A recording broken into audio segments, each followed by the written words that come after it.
Yan, dahil nga nasa dulo na tayo ng taon, di ba? Maraming mga tao nag-evaluate ngayon ng mga buhay, ganyan. Kaya ang topic ko, may nakita kasi ako sa Facebook. Yan, may magandang naidulat yung pagpe-Facebook ko ngayon. Yan, may nakita akong matututunan. Ito yung title ito, Things That Cause Regret at Old Age. Yan, yung mga bagay daw na pinagsisisihan ng mga taong matanda na. Yan, kaya magandang marinig nyo to kasi bata pa kayo. Pwedeng hindi nyo maging pagsisisihan to kung ngayon pa lang marirealize nyo na yung mga importance ng mga bagay na yun. Kasi di ba pagka nasa dulo ka ng taon, minsan naiisip mo, dapat hindi ko ginawa yung ganyan, dapat hindi nangyari yung mga ganito, ganyan. Minsan may mga binabalikan tayo ng mga bagay na parang nagkakos ng regret sa atin. Pero ito, yun nga yung nakita ko na things that cause regret at old age. May mga tao talaga na pagdating nila ng pagtanda nila, yung parang, yung ang dami nilang mga regret sa buhay dahil nga sa mga bagay na nagawa nila. Kaya diba, may mga kasabihan nga tayong sabi doon, nasa huli ang pagsisisi. Kasi, yun, diba, hindi mo na mababago, nandun na sa huli. Kaya naman yung mga regrets, ayan na yung mga resulta ng mga hindi natin, minsan may mga time na hindi tayo nakinig sa payo ng Diyos, at hindi tayo nag-seek ng will ni Lord o hindi natin naipag-pray yun, kaya nagkaroon tayo ng regret doon. Pero tayo, di ba, habang bata pa tayo, o wala pa tayo sa point na to, pwede natin na hindi pagdaanan to kung makikidig na tayo ngayon o kaya marirealize natin yung mga importanteng bagay. Sa una, number 1, ay hindi pa pala nakalagay dyan, when younger, we make various choices without the future in mind. Nung bata pa tayo, parang hindi natin masyado iniisip yung mga desisyon natin, mga gagawin sa buhay, di ba? Kasi, yan, pero parang kasi bata ka pa, parang ine-enjoy mo lang. Pero sabi, sometimes those choices bite us in our midlife. These are some of the things one might regret when they're older. Yan, pero yung mga bagay pala na hindi mo pinag-isipan ng bata ka, doon mo maisip sa kalagitnaan ng buhay mo na, ay, importante pala yung mga ganon. Kagaya ko, di ba, dahil 34 na ako, parang nasa kalagitnaan na din ako ng buhay ko. Di ba kasi yung parang age ng senior, di ba, 60. Ibig sabihin, parang nakasakalahati na ako ng buhay ko. Kaya, yan, marami ka nang marirealize, lalo na kapag mga ganon nakakakalahati ka na ng taon, ay ng buhay mo, ng taon ng buhay mo. Yan, so number 1 na, ano yung mga pinagsisisihan ng mga tao nasa old age? Yan, una, marrying the wrong person. Yan. Yung napangasawa nila ay hindi talaga tugma sa buhay nila. Kasi magkaiba sila at magkaiba talaga. Kaya sabi nga dyan, wag daw tayong makiuso, di ba? Kung parang nagpa-pressure ka lang kasi lahat ng kasabay mo may asawa na. Yung parang, ako na lang naiwan. Kaya parang dahil sa pressure, pag gusto mo lang makiuso na lahat meron na. Ayan, nagpakasal sila, gano'n. May mga taong mga gano'n. Yan, pero kaya sabi nga, marami daw mga taong kasal na gustong maging single. At marami naman daw single na hindi na makapag-antay na makapag-asawa. Di ba? Pero yung mga married, parang wini-wish nila sana nung single pa ako, magawa ko uli yung gano'n. Pero yung mga single naman daw, gustong-gusto na hindi na makapag-antay, sana ikasal na ako bukas, gano'n. Kaya parang yun nga, kaya may mga tao talaga na napupunta sa, parang mali yung mga partner. Kaya sa dulo, hindi talaga nag-work, gano'n. Kaya sabi nga daw, di ba ni Dr. Olokoya, okay lang daw na pagtawanan ka, na single ka pa rin, kaysa naman daw hindi ka na makatawa after mo mag-asawa. Di ba? Kaya at least, ibig sabihin nun, dapat pinag-iisipan mo mabuti na magpapakasal ba ako o hindi. Di ba? Parang ganun. Kailangan talagang pinag-isipan mo na yung mangyayari. Hindi yung nakikiuso ka lang na, ako na lang naiwan sa barkada namin. Ganun. Hindi lang ganun yung reason. Yan. Tapos sabi nga, kailangan daw, paki-next nga yung, ayan. Sabi dyan na magpakasal daw tayo talaga sa taong mahal natin. Hindi daw yung yung parang kasi wala na eh. Wala ka rin, wala kang mapili. Ako din wala. Hindi yung ganon, kundi talagang dapat mahal mo talaga yung tao. Hindi dahil okay na, tayo na lang, ganon. Total, wala nang kakagusto sa atin dalawa. Diba? Hindi ganyan, kundi dapat talaga mahal mo yung tao. Tapos to the point nga na yung kahit na saktan ka ng tao na yun o makita mo yung imperfections niya, kaya mo siyang patawarin. Dapat yung ganun tipo na todo level talaga na kahit saktan ka, hindi ka mag-give up agad. Dapat ganung uri yung pagmamahal mo sa kanya. Tsaka sabi nga rin dyan, yung parang pakasalan mo daw yung best friend mo, ibig sabihin yung kilala mo na talaga siya, yung hindi na kayo magkakagulatan masyado dahil kilala mo naman na yung ugali niya. Yan, tsaka wag daw nating skip yung time na yung makilala yung isa't isa, hindi yung pakasal na tayo agad bukas, sobrang high ako, mahal na mahal. Kundi talagang maglaan kayo ng time na makilala pa yung tao bago magpakasal talaga. Wag lang daw natin idaan sa emosyon. Para sure talaga kayo na sa dulo, pag kinasal kayo, di talaga kayo maghiwalay. Yan, so yun yung isa. Maraming mga ganun palang mga nasa old age na nagsisisi sila mali, na hindi yung tama yung napangasawa nila. Tsaka kapag wrong reason, sabi daw dyan kasi, huwag ka daw magpapakasal for wrong reason. Na kunwari, ganda niya kasi, sobrang ganda niya, siya pinakamagandang babae. Kung yun yung reason, ba't mo siya pinakasalan? Paano pag tumanda na, di ba? Paano pag nanganak na tumaba, hindi na pumayat? O yung mga ganon. O kaya parang halimbawa, hindi na siya, nung girlfriend mo pa lang siya, nagme-makeup siya, nung kasal na ayaw na mag-makeup, wala nang kilay. Di ba? Parang, paano yun? Parang, hindi mo na ba siya mamahalin dahil nagbago na siya, ganon. O kaya yung sobrang pogi, di ba? Pero nung tumanda na nakita mo, nawala na yung kapogian, ang baho na lagi. Parang paano? Di ba? Dapat daw hindi tayo nagpapakasal for wrong reason. Kunwari, yung mga simpleng bagay lang na ayun lang talaga yung reason mo. Kaya dapat, kahit magbago yon yung nagustuhan mo sa kanya na yon, dapat kaya mo pa rin siyang mahalin. Yan. Kaya nga daw sabi dyan, meron daw mga nagkakaroon ng mga physical abuse, mga depression, affairs, pain, shame, ganyan. May mga nasasapak din ng mga asawa, ganon. May mga negative emotions. Kasi nga daw, dahil wrong yung napili, ganon. Kaya, ang magiging kawawa daw dito, yung mga bata, yung mga anak, di ba, kapag naghiwalay. Tapos, pagka naghiwalay yung mag-asawa, iiwan silang durog nun. Kasi di ba, pag nagpakasal, one na sila. Kaya kapag naghiwalay yung one, sobrang sakit sa bawat isa. Kaya hindi pwede. Mas okay pa nga daw na mamatay na lang yung asawa kaysa mag-divorce. Kasi naisip mo na sa kabilang bahay siya, may ibang kasama. Mas okay pa daw na namatay na lang. Kaya ang sakit talaga ng mga divorce. Kaya una pa lang, para hindi natin maging regret to, isik natin ang kalooban ng Panginoon, di ba? Na talagang ibigay sa atin ni Lord yung God's will, di ba? Yung will niya talaga for our lives. At isure mo na kalooban ng Diyos na mag-asawa ka. Kasi may mga tao rin namang tinawag para maging single, di ba? Yan. So, yun yung una, marrying the wrong person. Pangalawa naman ay the opportunities you did not seize. Ano daw yun? Yung mga dumating yung opportunity na to, tapos hindi mo ginrab.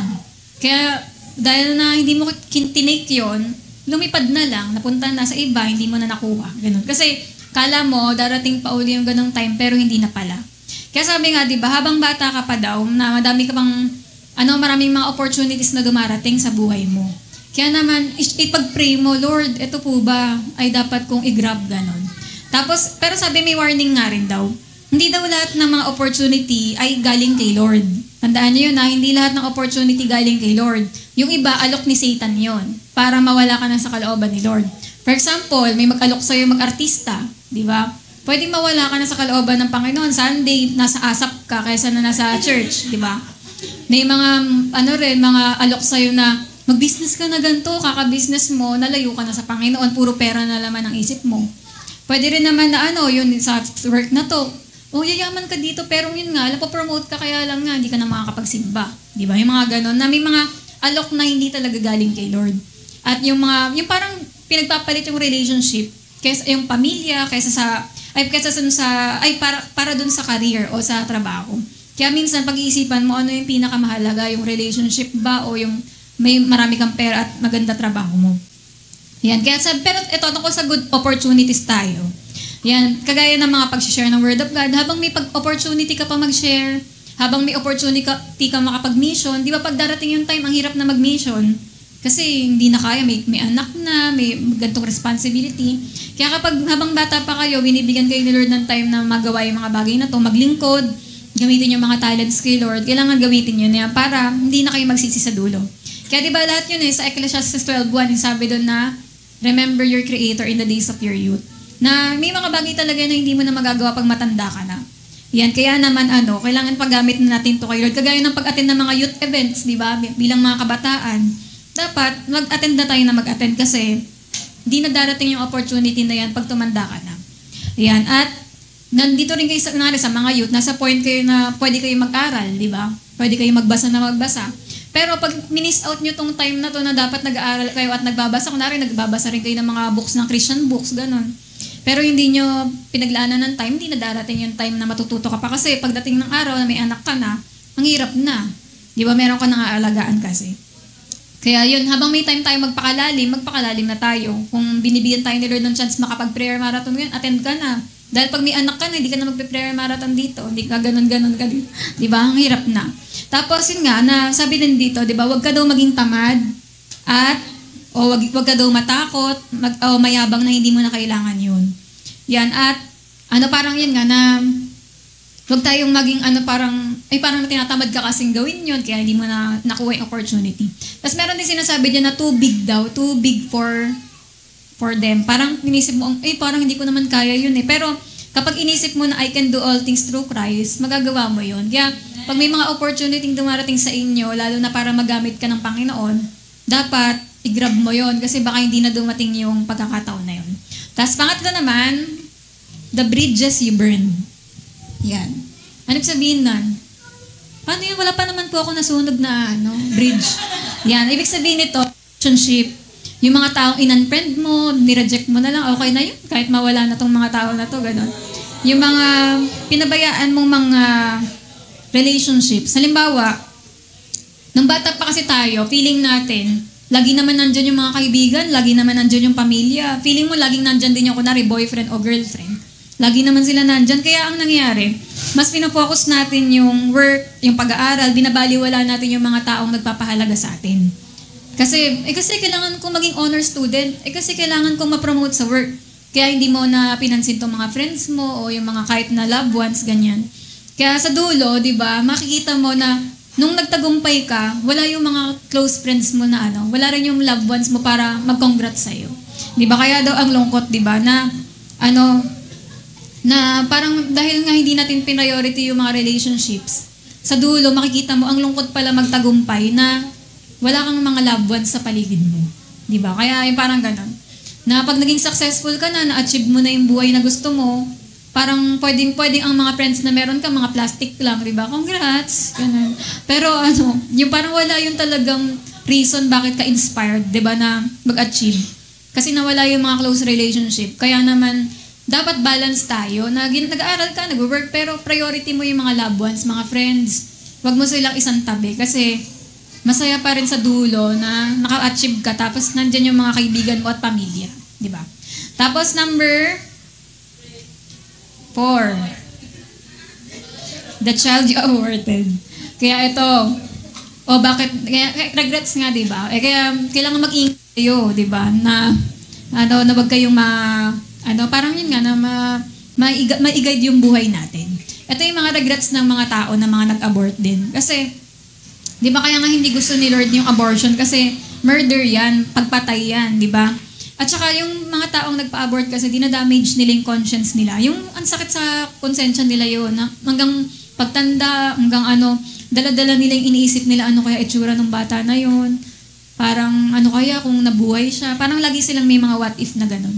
Kaya sabi niya, lagi niyang iniisip na parang sino kaya kamukha ng bata. Parang ba't ko ba kasi siya, pinatay, ganyan, dapat ganyan.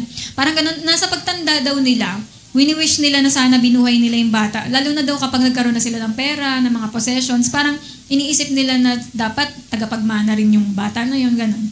At sabi, naging single mother. Hindi porkes daw, single mother, hindi mo nakakayanin buhayin yung bata.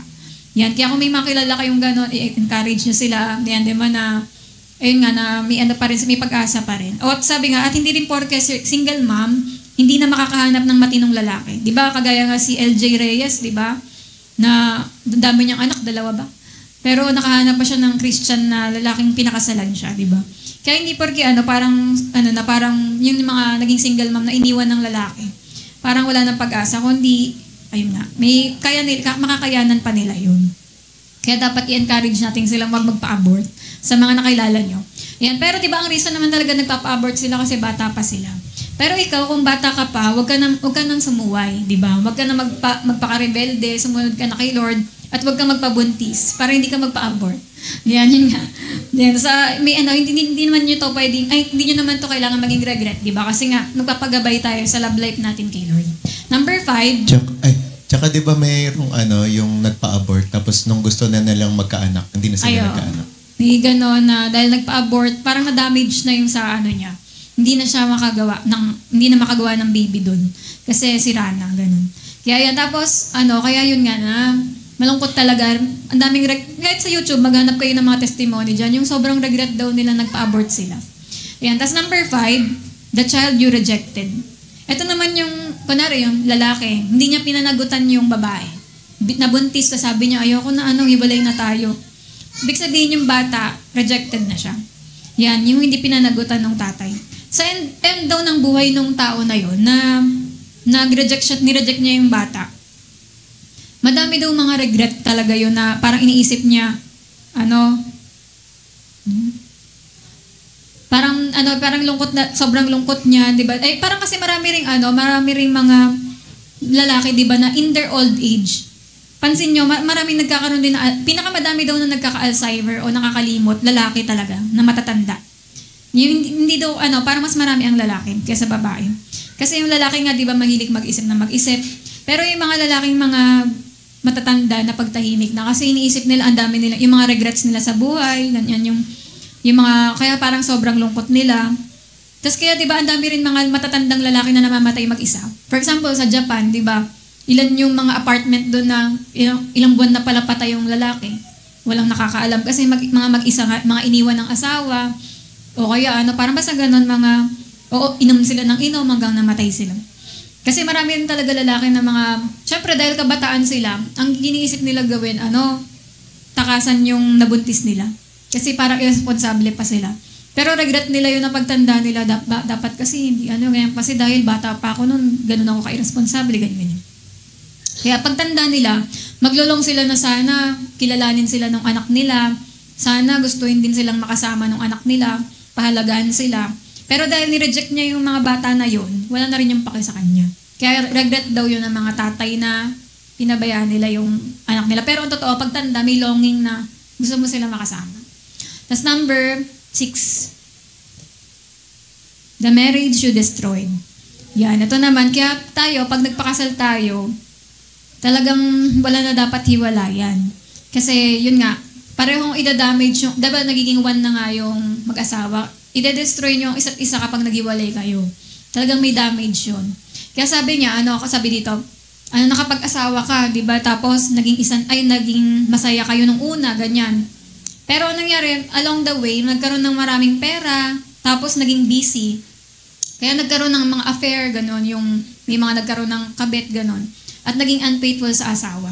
Tapos minsan din kasi, di ba, pag dumarating yan sa panahon ng middle age na yung mga tao, na pipiliin mo, career ba o relationship? Parang iniwan mo tong babae na to dahil pinili mo yung career, gano'n. Kaya may mga ganyan na career, masyadong pinapriority yung career, napapabayaan yung asawa pala o mga ganito, pamilya. Tapos yung time sa family or time sa work, minsan mga naglalaban yung mga ganon. Tapos kapag hindi nag-take time sa asawa, yun, nagkakaroon ng mga kabit-kabit. Yan, lumilitaw yung mga ganon. Tapos sabi nga sa nabasa ko rin na yung mga lalaki daw talaga na nagtaksil sila sa asawa nila, sobra daw talaga ilungkot nila. Alam ko may artista ako napanood na ganon eh. Yung artista na yun, iniwan siya nung asawa niya kasi nga, nang babae siya. Tapos sabi niya, grabe, parang sobrang pinagsisiyan niya yun, pero ayaw na daw siya tanggapin ng wife niya. Na kahit daw magpakasal siya uli ng pangalawang beses, ang pipiliin pa rin daw niya yung asawa niya na yun. Parang kung maibabalik niya lang daw yung time na Pero di ba lahat ng mga nang babae na yun, iniwan sila ng asawa nila, pati anak, nawala sa kanila. Kaya mag-isa na lang sila sa buhay. Di ba may ganun ding artista yun na parang nagpalaboy na lang? Balitaan niyo ba yun? Yun, tama. Ito, showbiz update talaga. Yan si Alon. Yan, di ba yung parang, dahil nga, bukod pa yun sa sinasabi kong artista, na iniwan siya kasi nabababae siya, nag-isa na lang siya sa buhay, hanggang sa may sakit na nga siya, di ba? Wala na nag-care sa kanya. Kaya sabi daw ng mga lalaki na sa nabasa kong book, na sobrang nagsisisi daw sila na hindi daw nila akalain ganun kagrabe mangyayari sa kanila kapag nagkaroon sila ng affair. Kung maibabalik lang daw sana nila yung dating masayang sila na hindi na siya nalapat ng loko. Ayan, kaya sabi nga daw na kung sa mga may asawa, di ba, at mag-aasawa dyan, i-treasure nyo yung asawa nyo na hindi nyo isipin na, ay dapat, huwag nyo na isipin na maghihiwalay pa, ganun.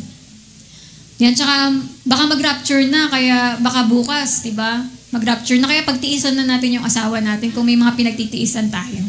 Ayan, tapos sabi nga, di ba, kaya isa na tayo, kaya naman, pag pinahalagaan mo yung asawa mo, ibig sabihin, pinapahalagaan mo rin sarili mo. So, yun. Kaya, yun. Pag lahat ng mga nag-destroy ng marriage, pinagsisisihan nila to in their old age. Number 7, ay the God you disown. Yan. Yung parang hiniyaan mo lang, hindi mo masyadong pinagtuunan ng pansin yung Diyos. Yan. O talagang hindi talaga kinilala. Ayan. Sabi nga, habang tumatanda daw, mas nare-realize mo daw kung gaano katotoo ang Diyos. Di ba? Tingnan niyo sa mga church ng mga napapanood natin.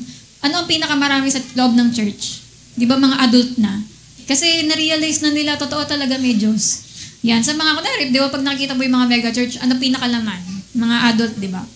Kasi habang tumatanda tayo, na-realize natin, napakatotoo ng Diyos. At saka sa nature pa lang, di ba? Tignan mo pa lang yung nature, yung ganda ng nature, masasabi mo na talagang imposibleng walang Diyos. Kaya di ba? Tsaka sa wisdom nga ni Solomon, siya na yung pinakamatalinong tao sa mundo, di ba? Pero sabi niya sa Ecclesiastes 12:1 na, kilalanin mo ang Panginoon sa panahon ng kabataan mo. Kasi yun yung perfect time para makilala natin ang Diyos. Diba? Doon tayo sa panahon ng youth natin, dapat magkaroon ng relationship sa Panginoon. Kaya naman, sa mga youth natin dyan, diba, dapat tama talaga yun. Nag-discipleship ka, nag-care group ka, ina-attenan mo lahat ng mga pwede mong attend ng prayer marathon. Kasi libre ka ngayon pa lang.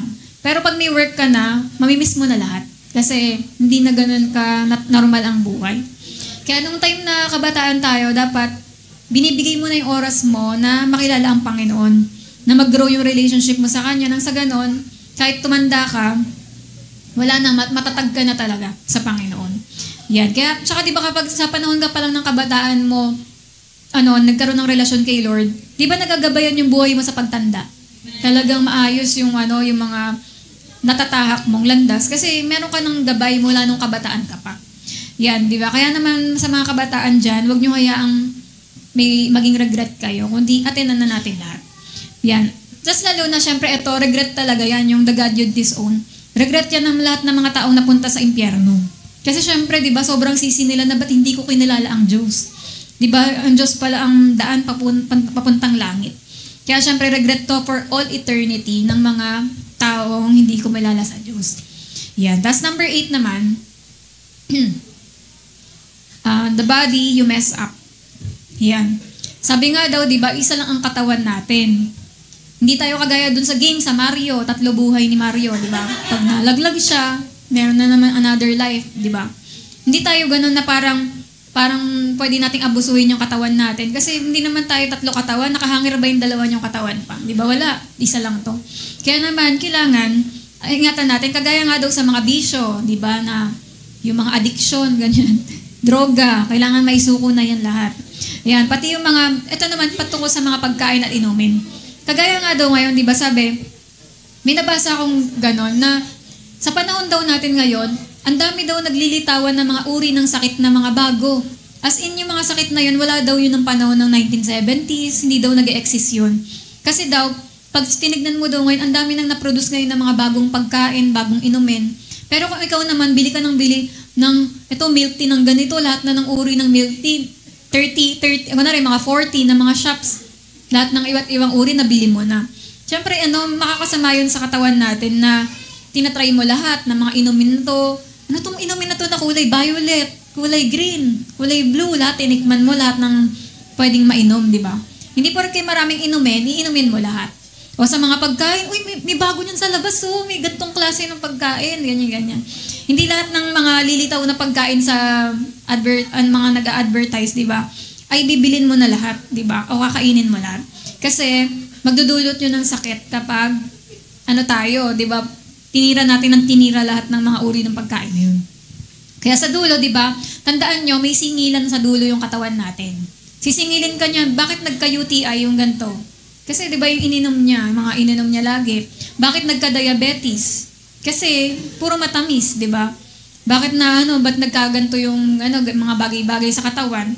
Dulot yan ng ating mga iniinom tsaka kinakain. Diba? Kaya sa dulo, may nabasa ako kay Warren Wiersbe. Alam niyo ba, sabi ng doktor sa kanya, sabi niya, okay, pastor, okay, reverend, ngayong araw na ito, magmula sa araw na ito, bawal ka na kumain ng matamis. Di ba nakakalungkot sabihan ka ng doktor na gano'n? Na never ka nang titikim ng cake, ng chocolate, lahat-lahat. Sasabihin sa'yo, okay, bawal ka na uminom ng kape for the rest of your life. Di ba? Bawal ka na magkarne, bawal na ang kanin. Yan. Sabi, si nga rin si Tita Baby, sabi niya, pinagbawalan na rin daw siya ng doktor ng kanin, kaya hindi pala siya nagkakanin nung nagpunta kaming Mindoro. Kasi yung parang alam niyo ba, pagdating may point sa buhay natin na darating sa time sasabihin sa atin, bawal ka na kumain ito. Dahil na sobrahan ka nun, bawal ka na kumain ng ganun. Kaya payag ba kayo na ganun, o ngayon palang gagawin niyo ng balanse buhay niyo para hanggang pagtanda mo, pwede ka pa rin nun, di ba? Si Nanay Susan nga kahit anong kainin, okay lang. Kasi siguro, yung balance naman siya, hindi naman siya sobrang kahit parang kahit na senior na siya, pero lahat kinakain niya, parang ganun, walang bawal. Kaya di ba mas maganda yung ganun? Kasi ngayon pa lang sa buhay mo, naging balance ka na, hindi yung panahon ng teenager ka, lahat na ng chocolate sa tindahan, binili mo na. O lahat ng ng ibigay sa'yo, kinakain mo. Kailangan naging mapili rin tayo. Kasi, tandaan, sabihin nyo nga yun, lahat ng sobra ay masama. Yan. Kaya, tignan natin, sobrang dami ko bang kumain ng matamis? Sobrang dami na ba ako ng ganto? Check mo yan kasi yung health mo rin. Ilang taon mo ba gustong abutin? Di ba? Hanggang ilang taon gusto mong abutin ka? Kailangan, ayusin mo yung katawan mo kasi isa nga lang yan. Yan. Kaya naman, i-compute mo na yung mga pinagkakain mo. Dulo ba yan, magiging healthy ka pa rin. O pag sa dulo, sasabihin mo, sana hindi ko na lang kinain yun. Sana nag-diet na talaga ako. Sana nag-exercise na talaga ako. Di ba? Wag mo nang hayaan na dumating sa ganong time. Kasunod, number 9, the time you waste. Yan. Ito naman yung mga inaksaya nating oras. Pwedeng nag-aksaya tayo ng oras sa pag-aalala. Parang naaksaya oras mo kasi tinatamad ka. Naaksaya kasi tulog ka lang ng tulog.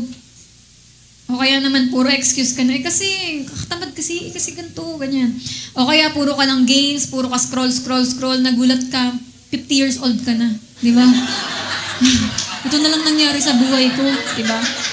Kaya yan. Kasi nga, yung scroll, di ba, parang kala mo, ang dami talagang kinukuha sa buhay natin. Yan. Tapos, halimbawa, yung mga pagtambay. Pag tumatambay tayo, dapat i-check mo rin, na itong tambay natin, dami na nating oras dito. Dapat, kesa tumambay tayo, may mga productive tayong ginagawa. Yan, na umabot na yung pag-chat mo ng midnight, di ka na natulog, di ba? Yung parang dami nating mga oras na dahil sobra-sobra, nasasayang yung mga lalo na sa kabataan, na kaya nga dapat talaga, ilaan natin yung time natin sa productive, yung para lumago tayo kay Lord. Kasi hindi mo na mababalik yung time na yan, na ganon. Diba? At, yung tapatin naman sa yung halimbawa, yung paggala din sa festival, inikot mo ng 5 times. Lahat ng floor, ganon. Kasi wala kang magawa, ganyan. Yan yung waste ng time, diba? Alam mong wala kang pambili, punta ka pang Shopwise, naglaway ka lang, diba? Kaya wag mo na gawin yung mga bagay na, parang waste lang ng time.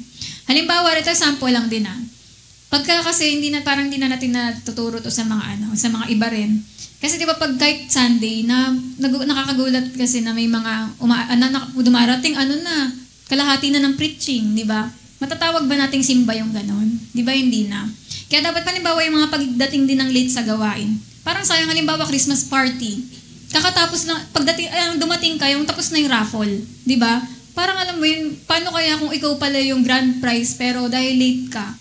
Parang na-miss out mo yung mga ganun. Parang nasasayang din yung oras natin kapag nagpapalit tayo. Kasi parang dapat nakuha ko yung worship, o yung parang praise and worship. O kaya dapat nakuha ko yung part na may ganun palang presentation tapos late ako. Parang mga ganyan. Kaya nagiging nawawaste din yung oras natin sa puro late. Kaya dapat i-margin natin lahat ng mga oras natin hanggang ganito lang, yung gagawin kong ganito, ganyan-ganyan. Tapos, yan, parang hindi nawawaste. Di ba parang sayang, ang daming nami-miss out nating opportunity din dahil doon. Pati yung umabsent ka sa ganito, sayang. Wala ka sa namin na yon, yung time na nag-appreciate pa naman kami, nagkaiyakan pa naman nung time na yon. Di ba parang napaka-touching pa naman nung nangyari nung araw na yun, wala ka. Parang mga ganun na, sayang, parang waste ng time na dahil nagdadrama ka kaya hindi ka umattend, ganun. Pati yung unforgiveness, waste of time din. Kasi dahil nagtatampo ka, hindi mo na-enjoy yung moment o kaya ayaw mo umattend, ganun. Parang ang daming mga nami-miss out na bonding, na memories, kung ano tayo nag-forgive. Pero dahil sa galit o mga inis, ang dami nating nami-miss out na waste na mga times nang dapat joyful tayo ng mga time na yun. Kaya di ba sabi ng Bible, redeem daw yung time. Kasi you will never get back time. Pag lumipas na yung oras na to, hindi na natin mababalik yun, di ba? Kaya kailangan i-cherish natin ang every moment. Pati yung mga katabi mong yan, hindi natin alam kung katabi mo ba yan for life, di ba? Kaya kailangan maging thankful tayo kay Lord sa lahat ng mga ginagawa niya. Sulitin natin. Tapos number 10, the dreams and talents you shall. Ayan, yung mga pangarap mo at mga talents na hindi mo na tinuloy, gano'n. No? Parang dapat napakataas na ng boses mo ngayon kung tuloy-tuloy ka sa pagkanta. Pero dahil tumigil ka, nawala yung ganda ng boses. Di ba may mga ganun talaga na dati singer sila, pero dahil hindi nila ginamit, nawala yung ganda ng boses nila. Yan, kaya kung tayo may mga talents na at mga kayang gawin, i-practice natin yan, galingan natin habang may time pa. Kasi sa pagtanda, ang mga regret na mga tumanda sasabihin nila, dapat ako yan, dapat ganyan ako kagaling sumayaw eh. Kunwari, pag nakita mo si Ate Riza, ganyan dapat yung sayaw ko ngayon eh, kung nagtuloy-tuloy lang ako. O kaya parang nagjo-joke ako, ito yung sa calling sword, ito yung kaboses ko eh. Yung ganyan, parang kung sana, di ba? O kaya, grabe, ang galing tumugtog dito, dapat ganyan din ako eh. Parang, puro ganun na lang tayo, di ba? Pagka, yun nga, hindi natin nilinang yung mga talents natin. Kaya habang may time pa tayo, i-practice yan, gamitin nyo na. Para hindi tayo one day sabihin natin, pangarap ko yan, ako dapat ganyan din ako. Yan, ituloy natin yung pangarap natin. Kagaya nga nung sinabi ko dati sa prayer marathon na yung parang pag-akyat sa bundok, hindi ka naman agad-agad na makakapunta sa bundok. Pero makakarating ka sa taas kung tuloy-tuloy ka maglakad. Hindi yung magbaback out ka na nung nasa kalagitnaan. Parang ganun din sa mga talents natin. Practice ka lang, mag-gitara, hanggang makadating ka rin sa Parang marami akong kilalang ganun sa nakita ko, 3 chords lang yung alam niya. Pero ngayon, grabe, ang lapit na gumaganon-ganon na. So, parang wag galing. Di ba? Kasi ang ginawa niya, araw-araw na gitara siya. Kaya sa atin din, tuloy-tuloy lang yung paggawa natin kasi makakarating ka rin dun sa top na yun. Kaya, yan, ituloy mo yung pangarap mo, mangarap ka. Ayan, ituloy mo lang yung pangarap mo. Tsaka tungkol naman sa course, halimbawa sa mga magka-college dyan o nasa college ngayon, sabi daw, yung nakalagay dyan, siguraduhin mo daw yung course na kukunin mo, mahal mo talaga yung course na yun. Ibig sabihin yung alam mo, gusto mo talaga yung course na yun. Hindi yung pinilit ka lang o dahil no choice ka na. Piliin mo daw yung field na gusto mo. Kasi marami kang sinasayang sa oras mo o sa taon ng buhay mo kapag hindi mo daw pinili yung course talaga na gusto mo. Kunwari, pag nagtrabaho ka rin, di ba ang tawag dun sa work ay hanap buhay? Parang naghahanap ka ng buhay. Kaya kung hindi mo naman napipilitan ka lang sa trabaho na to, kawawa ka, di ba? Nasasayang yung mga mo kasi time ng buhay mo kasi hindi mo naman talaga gusto gawin yun. Kaya kailangan yun nga na para makaiwas tayo sa mga wasted years, yung course mo, i-sure mo yan talaga gusto mo. Yung work na papasukan mo, siguraduhin mong joy mo, delight mo talaga na magtrabaho dyan, masaya ka talaga gawin yun. Ayan. Kaya sa mga pangarap natin, ituloy mo pa rin mangarap. Yan. Tapos number 11, 14 pala to. Ayan. 11, the name you defame. Yan, yung parang nadungisan na pangalan, ganun. Yung mga sa pagtanda, iniisip nila bakit na naging ganito yung pangalan. Yung may kilala kayong mga ganun tao, uy, ay oo, kilala ko yan, yan, manggagancho yan. Ay oo, grabe yung pamilya niyan. Parang ganun, di ba? Parang sa pagtanda, parang ang mga matatanda pala, iniisip nila, sana gumawa sila ng magandang pangalan. Yung parang, kung lang nila na dapat hindi nila dinungisan yung pangalan nila. Marirealize nila na yung importance ng maganda yung name na, yung mga kunwari, for example, yung mga Paltaw family, naku, iba yung pamilya niyan, talagang mga mayayaman yan, at matatalino, at saka matulungin sa kapwa. Di ba mga ganon, maganda. Kaysa yung parang, ay, naku, pamilya niyan nila, ang kayabyab. Alam mo na yan. Ingat ka sa mga ganyang pamilya. Di ba? Hindi mga ganon. Kailangan talaga, natin na pag sa pagtanda natin, maayos yung pangalan, yung good name, di ba? Kasi hindi ka gumawa ng mga kalokohan, ganun, o yung mga nagtatago, yung si ganito nagtatago yan kasi ganyan-ganyan, di ba? Kaya nga, sabi nga, kung maisusulat daw yung buhay mo, ano ang gusto mong maisulat? Kunwari, meron makakabasa ng buhay, pinanganak si Mary Ann sa ganitong anyo. At nung pagdating niya ng 20 years old, na ganyan-ganyan siya. Yung parang kung isusulat daw yung buhay natin, anong gusto mong nakalagay doon? Nakakahiya o nakakatuwa? Di ba? Kaya daw, nasa sayo yon. Kaya daw, yan, sa pagtanda daw nila, naisip nila, parang sana daw may naiambag yung pangalan nila sa ng magandang ambag sa mundo. Ganun. Kaya, ayun din yung strive natin na hindi madungisan sana yung pangalan natin. Para pati yung mga apo mo, mga anak mo, proud na si Lola Rachel o si Lola Juliet. Yan, talagang nakakatuwa talaga sila Lola. Nakita ko yung buhay niya, ganyan, mga pictures. Ayun. Tapos, number 12. Ayan, the wealth you threw away. Alam nyo, kunwari, sa mga kabataan, pag inisip nyo, wala pa nga po akong pera ngayon. Pero, darating kasi ang tao, sa point ng buhay niya, na darating yung maraming pera. Darating yung time na talagang dadagsa ang pera sa inyo. Pero ngayon, kapag dumagsa na yung mga pera, ano ngayong gagawin mo? Magiging wise ka ba o gagastusin mo na lang basta? Yan, ibibusiness mo ba o magsisave ka ng money? At syempre, pati yung mga giving natin, di ba? O ang gagawin mo lang, parang gagastusin mo lang, mapupunta lang ba sa Shopee lahat, di ba? Ayan, maganda ang, may savings din tayo. At parang sa future, di ba, may maipapamana ka, anak, yung lamesa kong to sa inyo na. Etong aparador ko, matagal ko iningatan to, sa inyo na to, apo. Di ba? Maganda yung may mga pamana ka kasi, yan may mga sinave ka, meron ka mga, pati meron kang maibibigay sa kanila.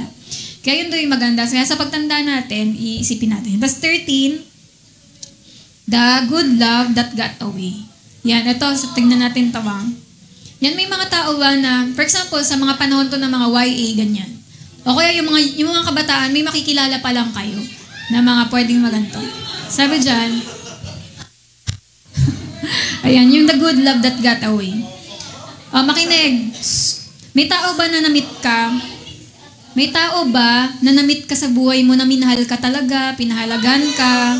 Yan, sabi daw, wag mo daw hayaan mawala yung ganong tao. Yan, wag mo papakawalan, alam mo yung grabe yung pag-unawa sa'yo, pagmamahal sa'yo, di ba? Lagi kang iniisip. Yan, mga ganyan. Sabi daw, wag mo daw hayaang mawala na lang ng ganon yung tao na yun. Kasi maraming mga nasa old age, ang dami niyong comment dun. Ayan. Yung mga nasa old age, parang naisip nila yung tao na pinagpalit nila sa career nila, yung parang dapat, ito yung napangasawa ko, pero dahil inuna yung gantong career ko, pinabayaan ko siya. Parang what if kaya kami naging mag-asawa, masaya kaya kami ngayon, ganyan-ganyan. Yung parang mga ganon na, malaking regret yung hinayaan mo na lang siyang mawala. Tapos marirealize mo na hindi ka na pala makakahanap ng ganon. Yan. Na parang, hindi ka na, yung dati pagka may sinabi ka sa gantong tao, yung alam niyo yung connected agad yung puso nyo. Pero nung nakilala ka ng ibang tao, hindi talaga makakonect yung puso mo agad sa puso ng tao na yun. Kaya kapag nakahanap tayo ng ganong tao na talagang grabe magmahal sa atin, wag nating hayaan lang na maglaho siya. Yan, tanungin natin yung will ni Lord. Yan. Tapos sabi nga, kaya wag mong pakawalan kung alam mong jackpot ka na dun sa tao na yun. Diba? Kesa sa isipin mo yung regret mo na sana kami pa rin ngayon, sana magkasama pa rin kami ngayon. Yan.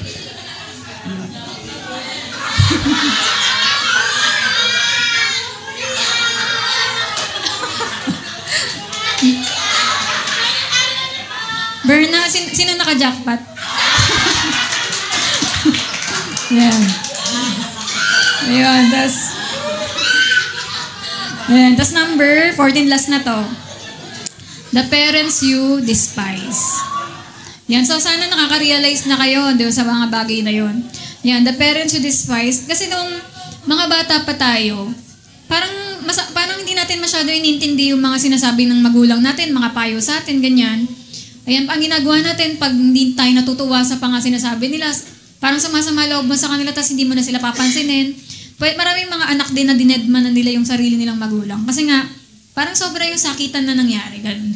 Kaya pero sabi nga dito, ano doon, parang regret yun, pinagsisisihan ng mga anak na parang hinayaan na lang nilang mamatay na, o kaya kung kailan mamamatay na yung magulang, saka na lang sila nakipag-ayos, ganun. Kailangan parang wag natin hayaan na mapalayo tayo dun sa mga magulang natin. Kasi hindi mo lang sila nagigets ngayong bata ka pa. Pero pag tumanda ka na, nasa middle age ka na rin, marirealize mo, ma-appreciate mo yung lahat ng ginawa ng magulang mo.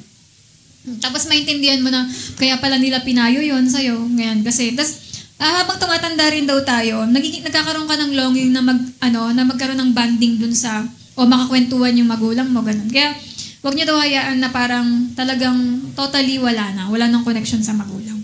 Wag natin sila i-reject kasi yan, isa rin yan sa mga pinagsisisihan. So, ngayon, ayan, sino dito yung tanungan lang tayo. Ayan, dito yung mga sa inyo, nag-strike? Sino yung mga dyan?